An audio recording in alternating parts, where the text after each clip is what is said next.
Viral নান রুটি। অনেকে অনেক বেশি প্রশংসা করেছেন এবং আপনাদের প্রশংসায় আর ভালোবাসায় রুটিটা ভাইরাল হয়েছে। অনেক আপুরাই এই রুটির রেসিপি চেয়েছেন এবং এখনো পর্যন্ত আমাকে মেসেজ করে যাচ্ছেন।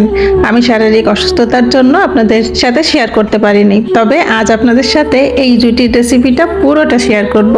আপনারা যেমনটা বলেছেন একদম প্রথম থেকে শেষ পর্যন্ত। প্রথমেই 2 কাপ ময়দা নিয়ে নিচ্ছি সমান সমান। 1/4 কাপ গুঁড়ো দুধ, 1 টেবিল চামচ চিনি, 2 চা চামচ ইস্ট, অবশ্যই সমান সমান করে দিতে হবে। 1/2 চা চামচ লবণ। শুকনো উপকরণগুলো এক সাইডে রেখে দিচ্ছি। এখন নিব টক দই। নান রুটিতে আমি সবসময় টক দই ব্যবহার করি। টক দই নিব 1/4 কাপ, আর বাকিটুকু পানি দিয়ে মোট 1 কাপ করে নেব। আলাদা আর কোনো পানি দেওয়ার দরকার হবে না আমার। সবগুলো উপকরণ আমি রেডি করে নিয়েছি, এখন শুধু তৈরির পালা।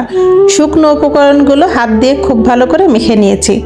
এখন আমি হাতের আন্দাজে অলিভ অয়েল দিচ্ছি 1 টেবিল চামচ। এখানে আমি মোট 2 টেবিল চামচ তেল ব্যবহার করব। তেলটা খুব ভালো করে মেখে আগে থেকে মেপে রাখা টক দই আর পানি একবারে দিয়ে দিলাম এবং খুব ভালো করে মেখে নিচ্ছি। এখন একটু হাতে আঠালো আঠালো ভাব হবে, এটা কোনো ব্যাপার না, এমনটা হবে ইস্ট দেওয়ার কারণে। এখন আমি আরও 1 টেবিল চামচ তেল হাতে নিয়ে খুব ভালো করে ডোটা মেখে নিচ্ছি। ডোটা মাখতে মাখতে সফট হয়ে আসবে। ডোটা মাখতে আমার সময় লেগেছে 5 থেকে 7 মিনিট। অবশ্যই সময় নিয়ে মাখতে হবে। এখন ডোটা আমি ঢেকে রেস্টে রাখবো গরম জায়গায় 30 থেকে 40 মিনিট। 30 থেকে 40 মিনিট পর আমার ডোটা ফুলে ডাবল হয়ে গেছে। এখন আমি ডোটা থেকে লেচি কেটে নিচ্ছি। এখানে আমি মোট 6টা রুটি তৈরি করব। কম বেশি করে নেওয়াই যায়। আমি একটু ছোট সাইজের রুটি তৈরি করি, তাই আমার এখানে 6টা রুটি হবে।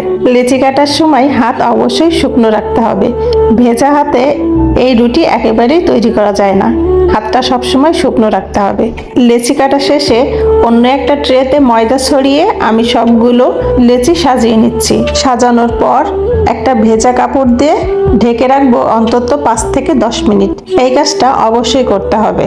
ঢেকে রাখার কারণে ডোটা অনেক বেশি সফট হবে এবং রুটি তৈরি করতে অনেক বেশি সুবিধা হবে। এখন রুটিগুলো তৈরি করার জন্য আমি প্রথমেই হাতে ময়দা লাগিয়ে রুটিটা হাতের সাহায্যে বড় করে নিচ্ছি। এখানে পিড়ি বেলুন দিয়ে রুটি তৈরি করা যাবে, কোনো ব্যাপার না। এখন তৈরি হচ্ছে সেই ভাইরাল রুটি। এখানে অনেকের অনেক প্রশ্ন, এই পেপারটা আমি কেন ব্যবহার করলাম আর পেপারটার নাম কি?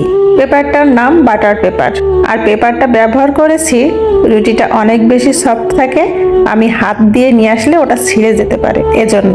আরও একটা প্রশ্ন, সবগুলো রুটি একই রকম ভাবে ফুলবে কিনা? সবগুলো রুটি একই রকম ভাবে ফুলবে যদি স্ট্যান্ডে দেওয়ার সময় রুটিগুলো ছিঁড়ে না যায়।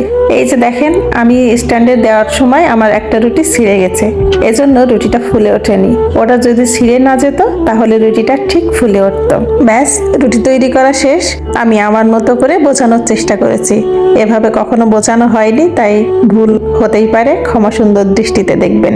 আসসালামু আলাইকুম, সবাই ভালো থাকবেন।